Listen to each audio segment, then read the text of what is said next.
Little Blue Riding Hood and the Mountain Lion.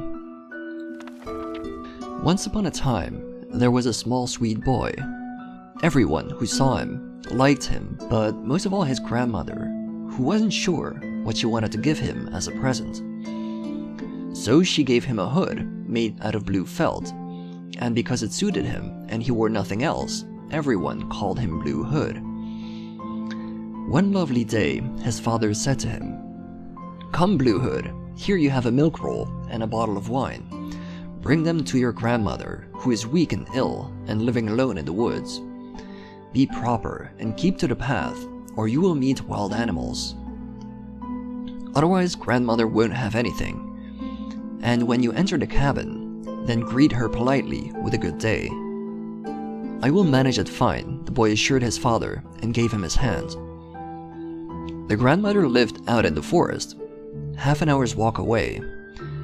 As Blue Hood entered the woods, the mountain lion crossed his path. Blue Hood, however, didn't know what a treacherous animal it was, and was not frightened. "Good day to you, Blue Hood," he said politely. "Thank you, Mountain Lion. Where are you headed to so early?" "To grandmother's." "What have you got in your basket?" "A milk roll and wine. We were baking recently. Grandmother shall benefit from it and gain strength." "Where does your poor grandmother live?" "Another quarter of an hour away in the forest, under 4 pine trees. The nut hedges are under them, as you will know." The mountain lion thought to himself, "The small young man, a chubby bite, he tastes better than the old woman. You will have to be sly to catch them both." He walked next to Blue Hood for a while, then spoke. "Look, do you see the blackberries all around? Why don't you pick a few? I believe you don't hear how quaintly the birds are singing.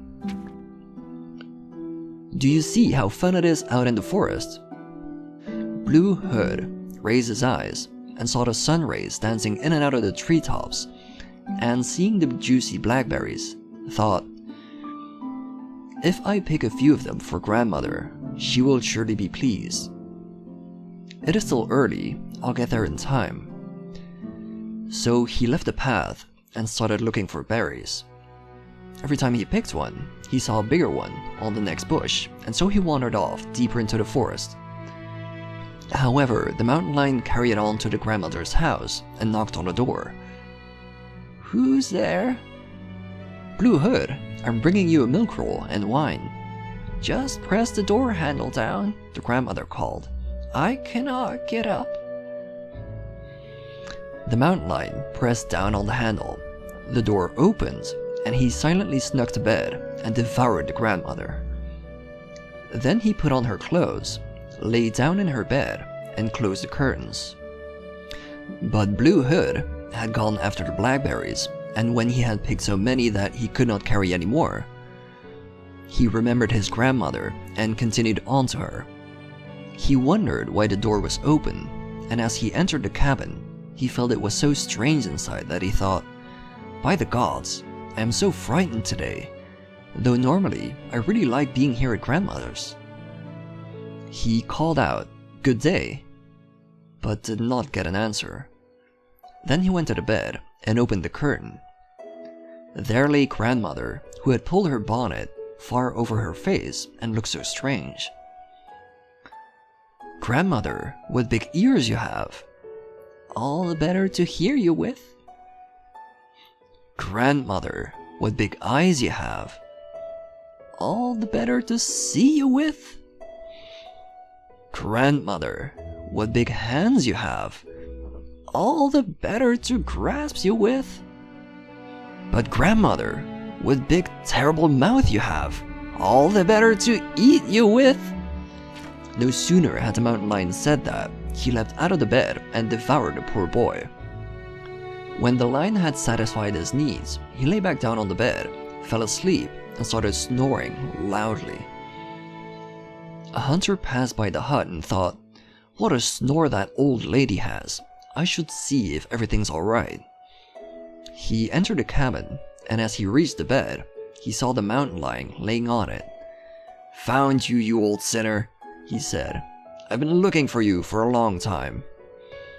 Just as he wanted to draw his bow, he realized the mountain lion could have eaten the grandmother, and she may still be saved.